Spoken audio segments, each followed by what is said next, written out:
excuse the lack of light, because I don't want light right now. So if you don't like a dark video, go somewhere else. Um, I'm in burnout, autistic burnout, which is the autistic nervous breakdown, which is basically just too much going on. I can't deal anymore.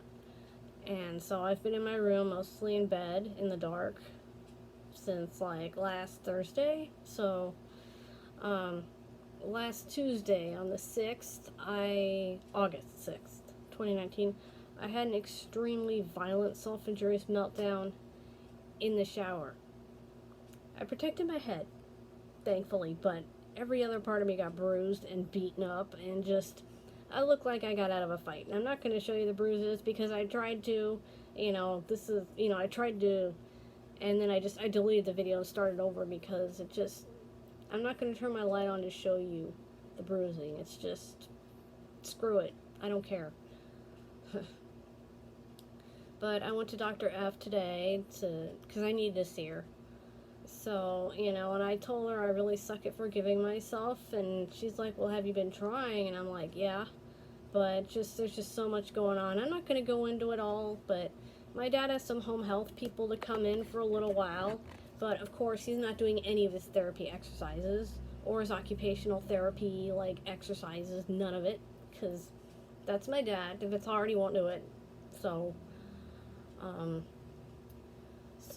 basically, anytime he does something that screws him up, me and Mom have to deal with it, not him. He just sits in the middle of it, but that's part of my anger issues, by the way. And I'm sorry for my air conditioners in the background buzzing. It's hot. It's going to get even hotter tomorrow. But I've just been in a state of burnout. Just either I feel nothing or I feel violently angry. Like, violently, I mean screaming and hurting myself and hitting myself and stuff. And so I just stay in my room to avoid people as much as I can. I went to church and I couldn't sing. On Saturday I couldn't sing, and usually I love to sing. I couldn't. I just hung on to my mom and cried during some of it. That's because that's all I could do. I was sitting in mass like this, with my eyes shut and my head down. I couldn't handle it. Just the sensory input, because for me, burnout means my sensory issues are just out of control, and that my ability to do things is muddled up. It's like someone takes a blueprint of a house and tears it up, and you've got to figure out how to build the house, but you got to find the pieces first and put this thing back together, and then you can do it.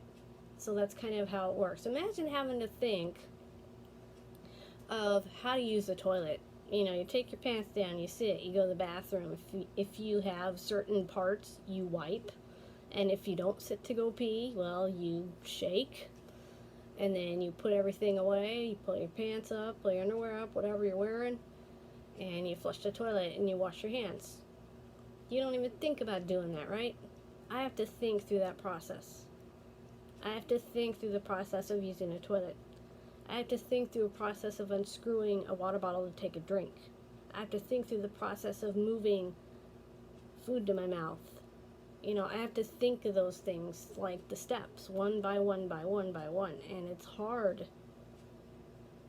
There's some things I can do and it's no problem, but a lot of things I have to think, and that's hard and it's frustrating. So that's burnout for me. That's burnout. My ability to cope has stopped coping. So, I talked to Dr. F and I told her about the violent anger that I feel, and she says, well, what's something quiet you can do when you're angry? What's something your body wants to do when you're angry? And I told her, I want to squeeze things. So she said, then get a pillow, and when you get mad, you squeeze it. And you squeeze it, and you squeeze it, and if it hurts to squeeze it, and that feels good, then you squeeze until it hurts. Just don't hit yourself.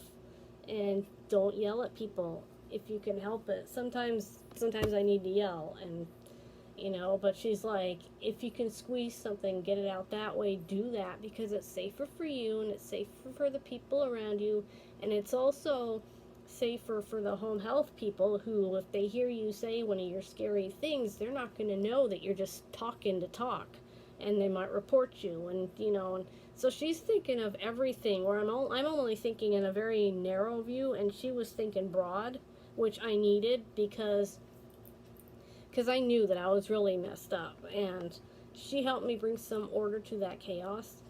But, I kept telling her I was sorry because I'm sucking at the self-forgiveness thing, and she said, well, that's why it's practice, because you practice doing it. If you didn't need to do it, you wouldn't have to practice it. So, I was able to let out a lot of feelings. I was able to yell a bit and just express things that I can at home because, it freaks people out too much. Because, I say I want to die a lot, but that's kind of more symbolic language for me. It's not that I literally want to end my life. I just want everything to stop. But my brain just pins the word die to stop, because when you're dead, everything stops and you go to heaven. And it's only good in heaven. So, that's what I want. I want everything to stop and only have good things happen. And for me, that's death. Because, heaven and all that. But it's symbolic language that I've attached to that phrase. But someone who hears it from me that doesn't know me, doesn't understand what I'm saying, they're going to think I'm trying to be suicidal, and I'm not. Not really. I have ideation sometimes, intrusive ideation thoughts, but, not a real actual desire to do it. Because if I was going to do it, I would go somewhere where nobody knows me, where I couldn't be identified, and do it there, because I wouldn't want someone to find me that knows me, and I can't do that. So the possibility is very remote to none. So you don't have to worry about my life being in danger, because it's not. But the symbolic language of, God, I want to die, it scares people. And I know it does, but it's like I can't change it to say I want everything to stop, because it doesn't mean the same thing to me. It's an autistic thing. It's a very autistic thing that we can use language in ways that are very strange to neurotypicals. And, and I explained that to Dr. Fong, and she's very receptive. She tells me that she has learned so much about autism just by talking to me, because I'm very open about the experiences and the internal parts of it that maybe she may not be privy to because she's not autistic. So, but I was able to really talk about what's going on in my house and the chaos and things, and they're personal, so I'm not going to air it all out here, because I'm not going to air and embarrass my dad the way autism parents embarrass their kids. I'm not going to do that, because there are things that happen that are just really gross, that have to do with bodily functions and cleaning up messes, and I don't want to go there. I don't want to be that person. When I tell parents, hey, don't talk about your autistic kids like that, I'm not going to go and do that about my dad, because that'd be hypocritical. But I'm just so tired. Everything makes me tired.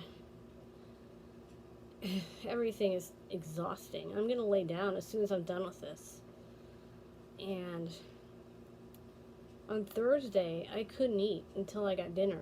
I just couldn't make my body do the necessary steps to make food and eat it, like a cereal or something. Friday I forced myself, and now I can kind of do it now, but it's hard, and it's like I'm still got that, I don't wanna, and it's like, but you gotta. But, the whole squeeze something thing, Dr. Fong, she suggested Wiley, and I'm like, no, I don't want to hurt Wiley. And I explained, he's not alive, but I treat him like he is, and I don't want to hurt him. And she was like, okay, I totally will not tell you to squeeze Wiley then. I know that boundary. And I'm very grateful for that. So, I have a pillow. That's not a usual pillow that I sleep on, so, it's okay if I get it all ratty and mess it up. But it's a kind of a hard pillow. It's more of a throw pillow for a couch than a sleep on me pillow. So, I usually rest my iPad on this when it's in my lap when I'm like laying back in bed, but I can use it for the squeezing stuff too. Like I can squish this pillow, and it's a really hard pillow, so it takes work. Look at my biceps, just like Hulk Hogan. You remember Hulk Hogan? My God. I don't have like 28-inch pythons or whatever, but anyway. It was a rough day in counseling, but I did it. And this video is getting so long. Sorry about that, but I'll be okay. need time to kind of build myself back up, because I'm empty. I'm done. I'm finished. I'm burnt out, and I need to gather firewood again so that I got something to burn, you know? And when I mean burn, I mean just energy to use, not like actually like catch myself on fire, because I know some people take language a bit literal. So I just want to say I'm being metaphorical about something to burn. It's just energy that I can use. And that's it. So, burnout sucks.